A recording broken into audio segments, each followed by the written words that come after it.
Et si je te disais que chaque rejet que tu as subi n'était pas une blessure, mais une arme? Et si la chose même que tu as passé ta vie à fuir ou la piqûre d'un « non », la douleur d'être ignoré, la brûlure du mépris ou n'était pas là pour te briser, mais pour te construire? Ce n'est pas un discours motivant pour te faire sentir bien. C'est un cri de guerre, une ligne tracée dans le sable, un défi à repenser tout ce que tu crois savoir sur l'échec. Le rejet n'est pas ton ennemi, c'est ton plus grand maître. Il met à nu les peurs que tu n'as pas surmontées, les blessures que tu n'as pas guéries, les limites que tu t'es imposées. C'est le miroir qui t'oblige à voir qui tu es vraiment. Mais voici le retournement, si tu oses regarder, tu ne trouveras pas de la douleur, mais du pouvoir. Pas de la faiblesse, mais de la complétude. Parce que le rejet, ce n'est pas à propos d'eux, c'est à propos de toi. Et c'est ici que commence l'alchimie du rejet, que commence ta transformation. Carl Jung, le légendaire psychologue qui a osé explorer les recoins les plus sombres de l'âme humaine, appelait ce processus le travail de l'ombre. C'est le combat qui consiste à affronter ce que tu as enfoui, les peurs que tu étouffes, les insécurités que tu masques, les défauts que tu fais semblant d'ignorer. Et voici une vérité que personne ne te dit, le rejet est l'une des armes les plus puissantes dans cette bataille. Parce que chaque fois que quelqu'un te rejette, il ne rejette pas vraiment toi. Il rejette quelque chose qu'il voit en toi, une part de toi que tu n'as pas encore affrontée, une blessure que tu n'as pas encore soignée. C'est là que la transformation commence. Quand tu cesses de fuir le rejet et que tu commences à apprendre de lui, tu accèdes à un niveau de conscience de soi et de liberté émotionnelle que la plupart des gens ne toucheront jamais. Commençons par l'évidence, le rejet fait mal. Il brûle, il déchire, il te secoue jusqu'au plus profond de toi. Il te laisse un sentiment de vulnérabilité, d'exposition, de petitesse. Mais pourquoi? Pourquoi un simple « non » ressemble-t-il à un coup de poignard dans l'âme? La réponse ne réside pas dans le rejet lui-même, mais dans ce qu'il réveille en toi. Parce que le rejet ne dit rien sur eux, il dit tout sur toi. Il fait surgir à la lumière les insécurités que tu as ignorées, les doutes que tu as tus, les peurs que tu as enfouies sous une façade de confiance et de distraction. Quand quelqu'un te dit « non », il ne ferme pas seulement une porte, il te tend un miroir. Et ce que tu vois en face, c'est là que se joue la vraie bataille. C'est ici que le concept de l'ombre de Carl Jung entre en jeu. L'ombre, c'est cette partie de ton psychisme qui abrite tout ce que tu as rejeté de toi-même, tes défauts, tes peurs, tes pulsions les plus sombres.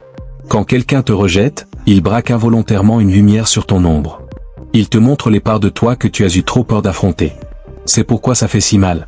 Parce que le rejet ne blesse pas seulement ton ego, il t'oblige à affronter la vérité sur toi-même. Et la vérité, comme on dit, peut être difficile à avaler. Mais voici le retournement, la douleur du rejet n'est pas une malédiction, c'est un catalyseur. C'est un signal d'alarme, la manière dont l'univers te dit, et, il y a quelque chose ici que tu dois regarder. Si tu es assez courageux pour répondre à cet appel, tu découvriras que le rejet n'est pas la fin du chemin, mais le début d'un voyage. Un voyage au plus profond de ton psychisme, là où réside ton plus grand pouvoir. L'illusion de la validation externe, pourquoi courir après l'approbation est une impasse. Parlons de l'éléphant dans la pièce, la validation externe. Nous vivons dans un monde qui en est obsédé. On court après les likes, les abonnés, les compliments, les applaudissements. On mesure notre valeur à l'aune de ce que les autres pensent de nous. Et en faisant ça, on devient esclave de leurs opinions. On devient dépendant, fragile, désespéré. On perd de vue qui on est vraiment. Mais voici la dure vérité, la validation externe est un mirage, un piège. Plus tu la poursuis, plus elle t'échappe. Plus tu en as besoin, moins tu l'attires. Pourquoi? Parce que le besoin est repoussant. Il sent le désespoir, et l'esprit humain, consciemment ou non, méprise le désespoir. Peu importe la sincérité de tes intentions, peu importe ta bonne foi, si tu laisses transparaître du besoin, tu invites le rejet. C'est là que le détachement entre en jeu. Le détachement, ce n'est pas de l'indifférence, ce n'est pas de la froideur. C'est tout le contraire, c'est la compréhension profonde que ta valeur ne dépend pas de l'approbation des autres. C'est la prise de conscience que tu es déjà suffisant. Et quand tu incarnes cette vérité, quelque chose de magique se produit, tu deviens magnétique, irrésistible. Parce que le monde sent que tu n'as plus besoin de lui. Et c'est là le pouvoir ultime. Le travail de l'ombre, affronter la vérité en soi. Le rejet est l'une des expériences émotionnelles les plus intenses qu'une personne puisse vivre. Il ne fait pas mal seulement parce qu'on nous refuse quelque chose qu'on désire, mais parce qu'il expose quelque chose de plus profond, nos insécurités, nos peurs d'être insuffisants, nos blessures non résolues. Carl Jung a introduit le concept de l'ombre, ces aspects cachés et refoulés de notre psychisme que nous refusons de reconnaître. Il soutenait que beaucoup de nos souffrances ne viennent pas des circonstances externes, mais de notre refus d'affronter et d'intégrer ces parts cachées. Le rejet est l'un des déclencheurs les plus puissants du travail de l'ombre. Quand quelqu'un te dit non, quand on t'ignore, te méprise ou ne répond pas à tes sentiments ou à tes efforts, ça t'oblige à affronter les parts de toi que tu as peut-être évitées. Pourquoi ce rejet fait-il si mal? Que dit-il de mon estime de moi? Quelle vieille blessure ouvre-t-il? Ce sont les questions qui émergent quand tu commences à t'examiner à travers le prisme du rejet. Le travail de l'ombre, c'est le processus courageux de ramener ces aspects cachés à la lumière. Au lieu de réprimer ou de fuir la douleur, tu te tournes vers elle. Au lieu de blâmer les autres pour leur rejet, tu te demandes, qu'est-ce que ce rejet essaie de m'apprendre? Jung croyait que le chemin vers la complétude, qu'il appelait l'individuation, exige que nous embrassions toutes les parts de nous-mêmes, y compris celles que nous trouvons indésirables. La plupart des gens évitent ce travail parce qu'il est inconfortable. Ils demandent d'admettre ses insécurités, de confronter des souvenirs douloureux de l'enfance, de reconnaître ses échecs. Mais fuir son ombre ne fait qu'amplifier la souffrance, qui se manifeste par de l'autosabotage, une faible estime de soi et un besoin désespéré de validation externe. Le cadeau caché dans le rejet. Chaque rejet est un cadeau déguisé. Il te révèle une part de toi qui a besoin de guérir. Si tu es rejeté à répétition dans tes relations amoureuses, peut-être faut-il explorer tes blessures d'attachement. Si tu es ignoré dans ta carrière, peut-être est-il temps d'affronter tes doutes ou ton manque d'affirmation de soi.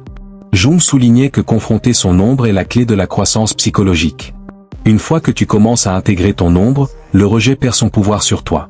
Au lieu de le voir comme un échec personnel, tu commences à le reconnaître comme un miroir qui reflète les domaines où tu dois grandir.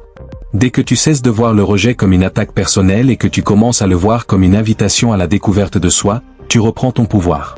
Le pouvoir de l'authenticité, pourquoi être soi-même est l'attraction ultime. Beaucoup de gens s'épuisent à chercher l'approbation, craignant que leur vrai moi ne mène qu'au rejet. Ironiquement, c'est l'inverse qui est vrai, l'authenticité est magnétique. Jung croyait que vivre de manière inauthentique, porter des masques pour gagner l'approbation, mène à un conflit intérieur et à une déconnexion de soi. Il soutenait que l'individuation, le processus de devenir son moi le plus authentique, est le chemin vers un épanouissement profond. Quand tu cesses de craindre le rejet et que tu embrasses qui tu es vraiment, quelque chose de remarquable se produit.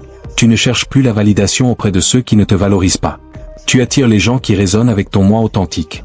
Tu gagnes une paix intérieure et une confiance profonde. C'est le paradoxe de l'attraction, moins tu la poursuis, plus elle vient à toi. Quand tu n'as plus besoin de validation externe pour te sentir entier, tu deviens véritablement puissant. Le rejet comme maître, pas comme ennemi. Si le rejet est un miroir, il est aussi un maître. Chaque rejet porte une leçon, une clé vers une conscience de soi plus profonde. Le défi est de savoir si tu utiliseras cette clé ou si tu continueras à fuir les leçons que le rejet t'offre. Le rejet enseigne la résilience émotionnelle, plus tu y fais face, plus tu deviens fort. Les plus grands leaders, artistes et innovateurs ont affronté d'immenses rejets avant de réussir. La vraie confiance vient de l'intérieur, pas de la validation externe. Chaque rejet te redirigeait vers quelque chose de mieux adapté à ta croissance et à ton chemin. Quand tu embrasses le rejet comme un allié plutôt qu'un ennemi, tu débloques un niveau de conscience de soi et de force intérieure que peu de gens atteignent. La vérité ultime, le rejet est ton plus grand allié. Voici la vérité qui change tout, le rejet n'est pas une blessure, c'est une fenêtre. Il te montre où tu dois grandir, ce que tu dois guérir, et qui tu es vraiment sous les masques que tu portes. Si tu es prêt à arrêter de fuir et à regarder dans le miroir que le rejet te tend, tu découvriras quelque chose d'inattendu, pas de la douleur, mais du pouvoir.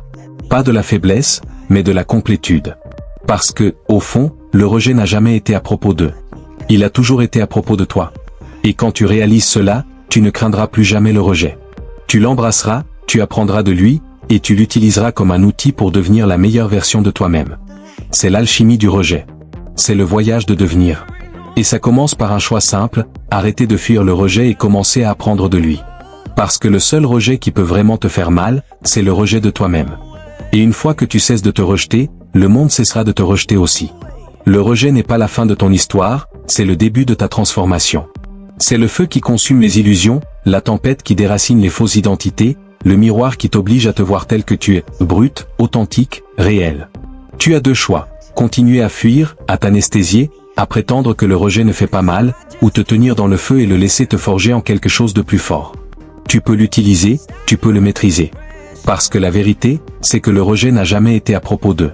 Il a toujours été à propos de toi, de ta relation avec toi-même, des blessures que tu n'as pas encore guéries, du pouvoir que tu n'as pas encore revendiqué, de l'ombre que tu n'as pas encore intégrée. Et une fois que tu le fais, une fois que tu cesses de craindre le rejet, une fois que tu commences à le voir comme un outil de découverte de soi plutôt qu'une sentence d'indignité, c'est là que tu entres dans ton pouvoir. C'est là que tu deviens inébranlable. Ce n'est que le début.